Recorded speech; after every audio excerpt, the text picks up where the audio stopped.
Europa, el vell continent, la modernitzada vella Europa, l'apassionant història d'un continent amb molts segles de vida, on hi ha passat absolutament de tot, amb una demografia extraordinàriament diversa i una població potent que actualment volta els 745 milions d'habitants aproximadament que es comuniquen amb una fantàstica diversitat de llengües.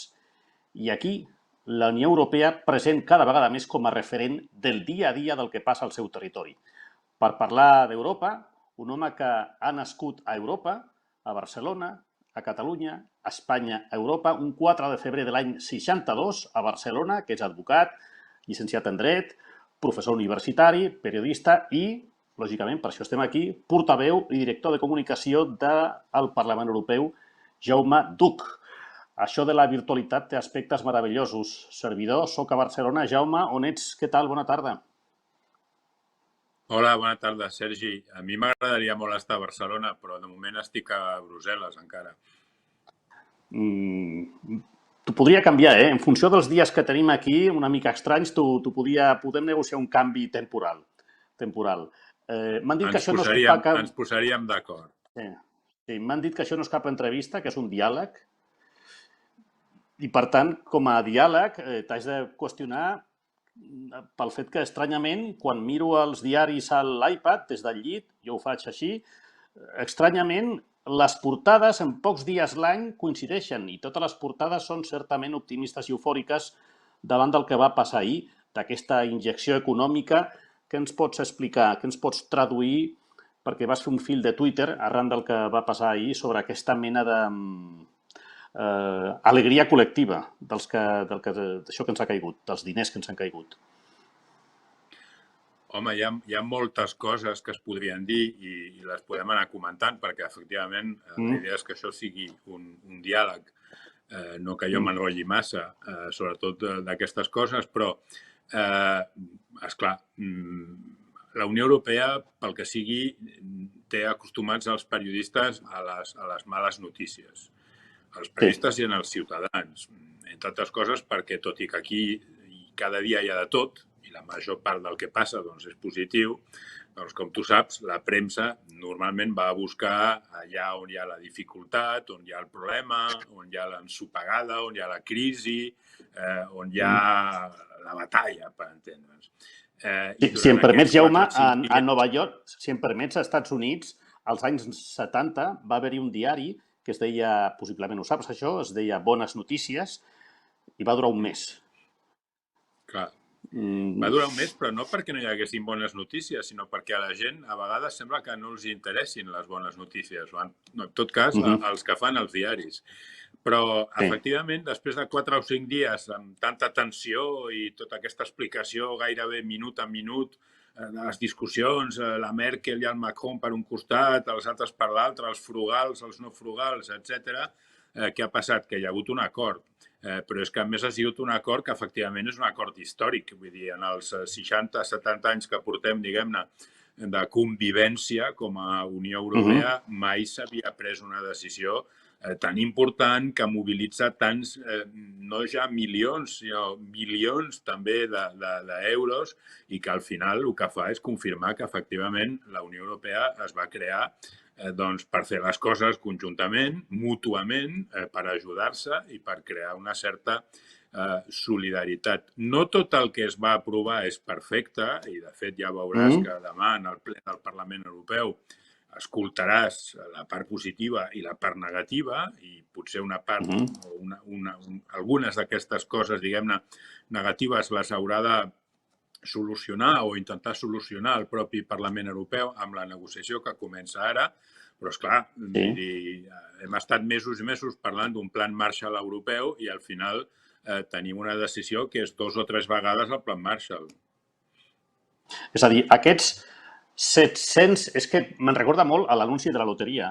Aquests 750.000 milions d'euros, on són, d'on van a parar? És a dir, que el ciutadà de peu, el que ha agafat avui l'autobús, com es pot arribar a beneficiar això? Entenc que sí. Sí, evidentment. Aquests 750.000 milions d'euros, la Unió Europea, la Comissió Europea, els anirà a buscar als mercats financers. I, de fet, el que s'ha decidit, i és el més important, és que els estats accepten que la pròpia comissió sigui la responsable, diguem-ne, de mutualitzar aquest deute. És a dir, que això no serà un deute d'un estat membre concret, sinó que, de fet, serà el deute col·lectiu de la Unió Europea i, per tant, comprometrà a tothom a pagar-ho. Per què es fa això d'aquesta manera? Perquè, lògicament, quan es necessiten els diners és ara. Vull dir, les conseqüències de la Covid, ja no només les conseqüències terribles des del punt de vista sanitari, sinó les conseqüències que poden ser molt dures, esperem que no, però que ho poden ser, que ja ho comencen a ser des del punt de vista econòmic o des del punt de vista social, això com se li pot fer front? Doncs injectant diners en projectes que efectivament tenen que arribar a la ciutadania. El que passa és que arribaran via els estats membres, és a dir, via les administracions nacionals i en segons quins països, també a través de les administracions, per entendre'ns, subestatals, com a base d'uns plans, és a dir, el que no es farà és dir aquí tens el xec, sinó que aquest xec, per entendre'ns, es dona contra lliurament del pla d'inversió, el pla d'utilització d'aquests diners, no només per temes sanitaris, insisteixo, sinó també per totes aquelles propostes de tipus, diguem-ne, econòmic, d'inversió pública o d'ajut a la ciutadania, a les petites i mitjanes empreses, per fer front a les conseqüències d'aquesta crisi. És una injecció de capital a tots els nivells. Disculpa la meva ignorància absoluta, gairebé absoluta, sobre aquest tema, perquè aquests diners són només per a Espanya o hi ha països que també es beneficien d'això? No, tots els països es beneficien.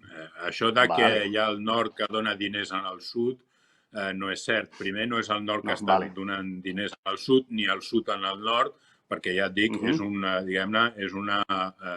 un deute solidari que prenen tots els països amb diners que venen dels mercats financers. No són diners que es treuen del pressupost d'Holanda, per citar un país, o del pressupost d'on sigui. A partir d'aquí, tots els estats reben diners en funció d'una sèrie, diguem-ne, de paràmetres de les seves necessitats. El que sí és cert és que Espanya és probablement el país que en rep més. Segons com ho calculis, et surt Espanya o et surt Itàlia, però en el cas d'Espanya són 140.000 milions d'euros. És a dir, que dels 750.000, 140.000, que és un percentatge molt important, són diners que haurien d'anar a Espanya, insisteixo, en funció del pla que el govern espanyol presenti i després també de la capacitat d'absorció d'aquests diners.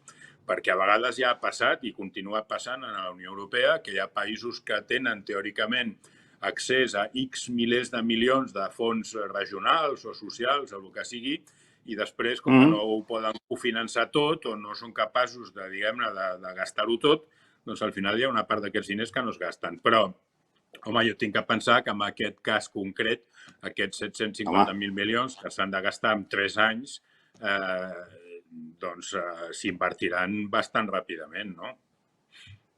Clar, tot això... Però això és un diàleg, Sergi, i per tant a mi m'agradaria també saber una mica com ho veieu els periodistes i en general com ho veu l'opinió pública, perquè hi ha una cosa bastant, jo diria, bastant curiosa, i és que a Brussel·les, com deia abans, es prenen moltes decisions positives i després, al final, per alguna raó, això acaba tenint un impacte negatiu, allò típic de que els governs acaben, diguem-ne, canviant una mica d'explicar les coses.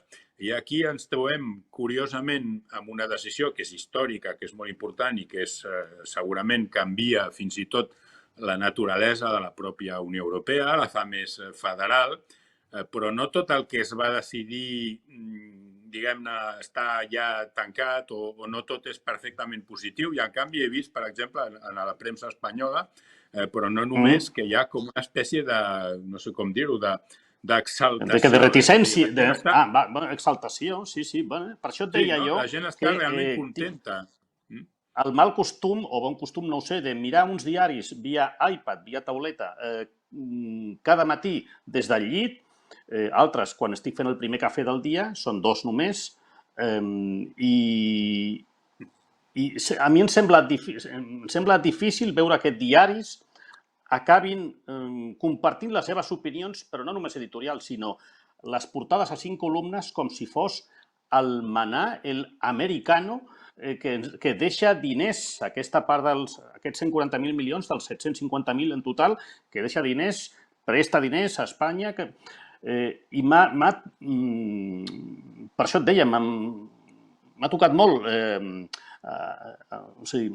M'he sentit molt satisfet per dir, ostres, que raro que tots els diaris parlin del mateix, amb aquesta exaltació, amb aquesta alegria. És com diuen allò que la loteria muy repartida. Sí. I no només a Espanya.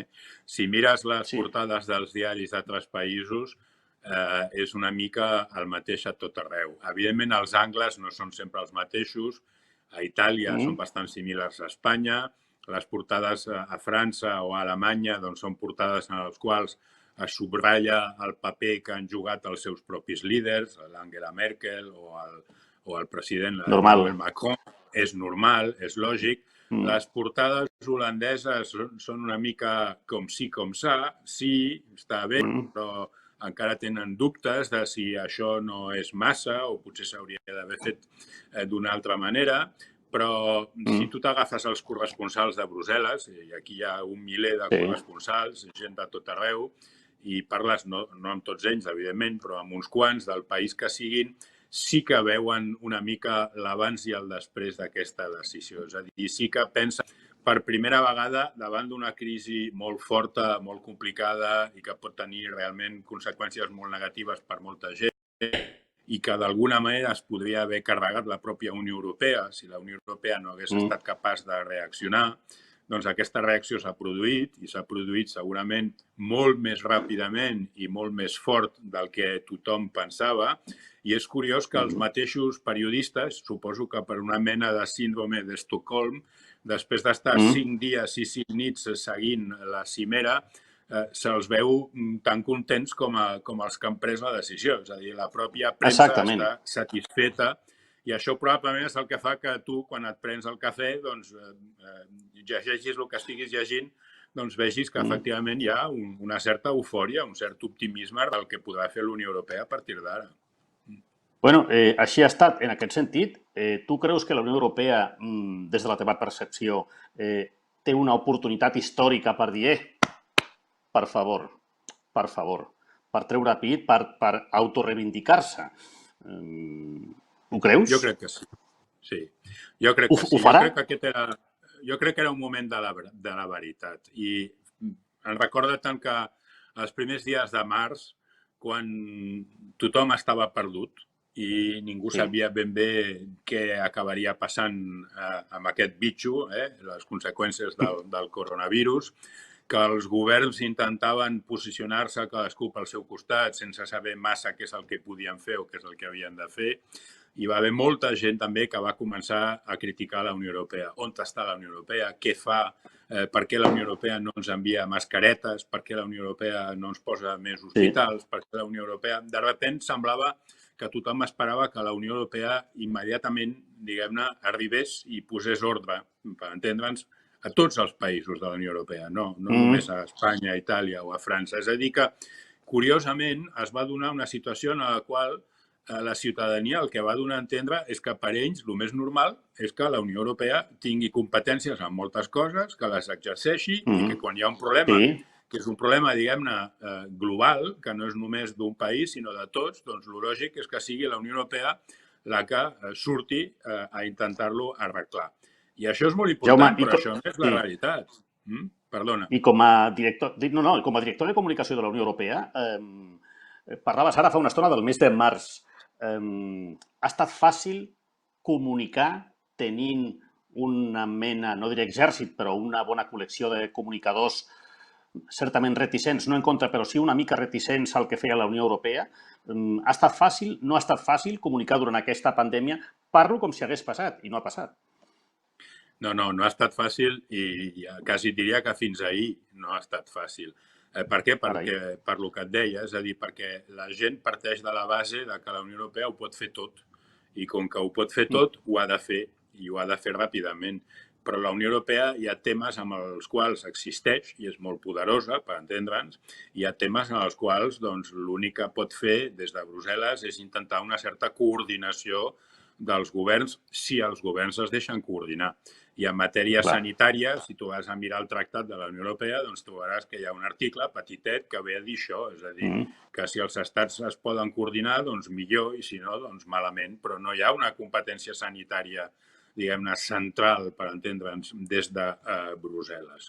Per tant, què és el que va passar? Que la gent volia que la Unió Europea intervingués, però la Unió Europea, al principi, li va costar molt poder intervenir, perquè va tenir que trobar les vies, per entendre'ns, per fer-se útil, per exemple, obligant els països, els governs, a deixar obertes les fronteres perquè poguessin transitar les mercaderies, coordinant el tancament de les fronteres exteriors de la Unió Europea i, és cert, després també mobilitzant molts milions d'euros bastant ràpidament. Però va haver 3, 4, 5 setmanes molt dures, perquè la crítica, que era la mateixa que es feia en els governs, doncs era una crítica que ho tapava tot i, per tant, comunicar i explicar el que s'estava fent doncs era difícil. I una cosa que va ser molt interessant, i suposo que tu has viscut i tu hauràs preguntat, és que cada vegada que arribaven 200 mascaretes de la Xina, semblava que la Xina estava fent esforç de solidaritat com mai a la vida, i en canvi l'endemà arribaven 2 milions de mascaretes de Romania a Espanya dintre d'un programa d'intercanvi de la Unió Europea i ningú feia ni cas. I això per què ha passat? Doncs és una pregunta que, de fet, se li ha de fer en els mitjans de comunicació. Home, hi ha una explicació, és a dir, a darrere de les mascaretes que envia el govern xinès hi ha una campanya, digue-li com vulguis, de propaganda, de relacions públiques, de màrqueting d'un govern o d'un país, mentre que quan arribaven mascaretes de fons comuns de la Unió Europea o es traslladaven malalts del nord d'Itàlia a Àustria o de l'est de França a Luxemburg o a Alemanya, doncs això semblava, per una banda, semblava lo normal. Lo normal. Per l'altra, la Unió Europea no pot organitzar campanyes de comunicació al voltant del fet que fa la seva feina. Entenc. Aquesta pandèmia ens ha sorprès a tots. Feia una mica més de 100 anys que, com a mínim, a Espanya no tenia cap pandèmia.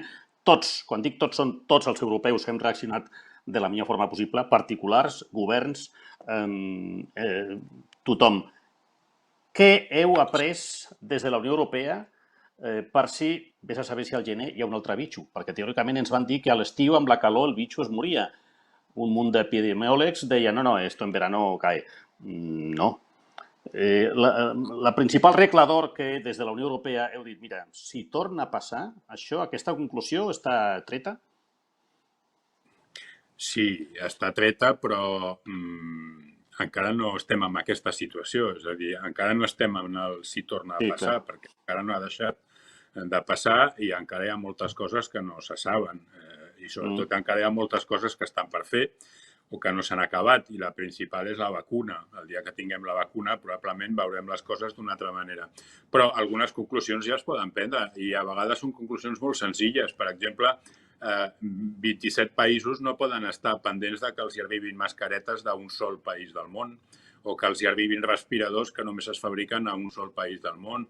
O no pot ser, com és el cas, que hi hagi molts medicaments dels quals no es produeixi ni una sola capsa en l'interior de la Unió Europea, començant pel paracetamol.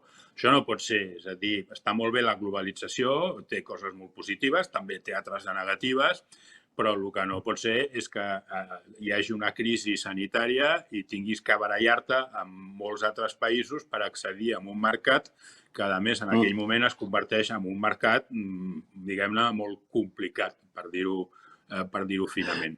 Això jo crec que és la primera lliçó. I la segona lliçó és que els països s'han de coordinar i han d'intentar fer les coses de la mateixa manera i al mateix temps. És clar que no poden contestar o reaccionar de la mateixa manera un país que ja té milers d'afectats que un altre que no en té. Però si tothom comprèn que el que arriba és una pandèmia i les mesures es prenen més o menys al mateix temps a tot arreu, doncs al final la cosa va millor.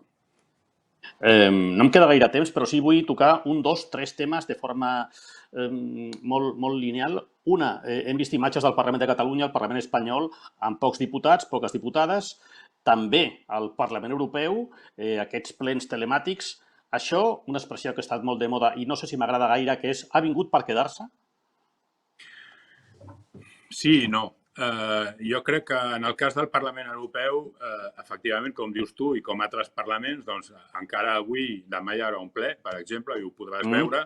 En l'hemicicle hi haurà, doncs, no ho sé, 200, 300 diputats dels 705 que tenen un escó en l'hemicicle, perquè no hi caben més, respectant, diguem-ne, la famosa distància social, però també perquè hi ha altres que no poden venir a Brussel·les. Continua havent molt pocs vols des de segons quins països i la situació no permet una mobilitat perfecta.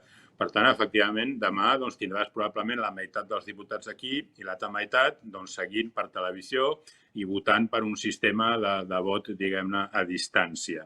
Però jo no crec que això vingui per quedar-se. Jo, en el cas concret del Parlament Europeu, amb excepcions, doncs, no sé, diputats que estiguin malalts o diputades que van a donar llum o que han acabat de donar llum. Jo dubto que això continuï perquè els parlaments no són hemicicles, els parlaments són els passillos, les discussions, les negociacions, el cafè dels diputats, crear, diguem-ne, el networking que se'n diu ara, i això no tot es pot fer de manera remota. Tu creus que arran d'aquesta pandèmia, insisteixo, parlo en passat però no ha passat, canviarà la forma de comunicar? La teva idea de comunicar coses que passin al Parlament Europeu? No, jo crec que el que fa és reforçar una cosa que ja sabíem, i és que a la gent se li ha d'informar fonamentalment de les coses que a la gent els interessa i no del que tu creus que els interessa o que el que la institució pensa que hauria d'interessar a la gent. I aquesta és una discussió que moltes vegades els funcionaris tenim també amb els diputats, no? Quan diuen, estic preparant un informe sobre una proposta legislativa sobre aquest tema que és fonamental i, per favor, ajudeu-me a donar-li visibilitat, no? I tu mires i dius, això està molt bé, és molt important, però això no és el que més interessa a la gent. A la gent li interessen altres temes i, per tant, el lògic és parlar sobretot d'aquests altres temes. I amb el Covid-19 ha sigut, diguem-ne, la prova del nou. És a dir, durant 4 mesos pràcticament era molt difícil parlar a la gent d'altres coses. La gent volia saber què és el que el Parlament Europeu estava fent contra la pandèmia, no altres coses que segurament també són molt importants i en algun moment tindran també el seu impacte positiu en la vida de la gent, però en aquell moment la gent no estava, diguem-ne, per aquestes coses, estava per unes altres. Jo crec que això és important, que a l'hora d'informar has de saber què és el que a la gent li interessa. I una reflexió final, Jaume, que aquí m'ho he apuntat abans com a pregunta, però és que jo fins i tot li trauria els signes d'interrogant, que era, sortirem units? Sortirem més forts? Jo crec, des de la meva vessant de ciutadà, cinquenter, crec que si li traiem la interrogant i som capaços de comunicar, perquè la comunicació està com... No et parlaré de la comunicació, un becari a tu, però si som capaços de comunicar un terme que està quan som nadons, quan tenim parella, quan deixem de tenir parella, quan ens trobem un amic, tot és comunicació. És a dir, si comuniquem aquestes bones notícies, clar que no és fàcil, i tractem d'arribar de forma molt capilar a totes les parts de la societat, jo crec que això, començant per notícies com la d'avui, ens ha de fer, si no més units, més forts. Crec.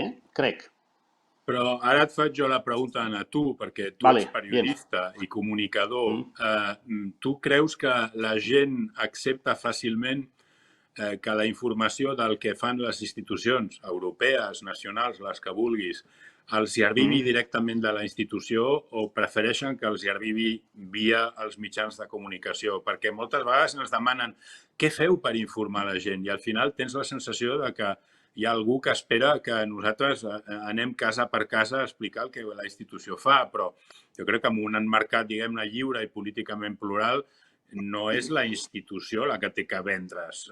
Hi ha d'haver un intermediari que informa i que explica les coses amb total objectivitat, no? No ho sé, jo és una mica el que penso. Sí. No sé, sí. L'intermediari ha de ser, jo crec que sempre, els mitjans de comunicació convencionals, però també digitals, i una part d'aquesta digitalització la té l'Oficina de Comunicació del Parlament Europeu. Jo crec que ha de ser mixta. Evidentment, és molt difícil que des de la Unió Europea s'arribi a particulars enviant aquests tipus de notícies, informacions, que ha de ser a través dels mitjans de comunicació.